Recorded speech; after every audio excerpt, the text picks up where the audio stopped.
یه هفته بعد از قطع عضو تو بدن بیمار دردی شروع میشه که تو پزشکی بهش میگن درد فانتوم یا درد خیالی. بهش میگن خیالی، اما خب خیالی نیست، واقعا درد میکنه. بیمار واقعا درد میکشه از عضوی که دیگه نیست. مثلا دستی درد میکنه که قطع شده، انگشتی درد میکنه که جاش بین انگشتای دیگه خالی. دقیقا مثل آدمی که یادش هست ولی خودش نیست. درد فانتوم یه اسم دیگه هم داره، بهش میگن درد جای خالی.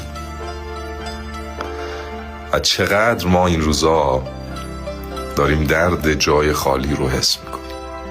میگه هر جا بگریزم غم تو زودتر آنجاست، از گریه پرم ای همه جا، ای همه جا جای تو خالی.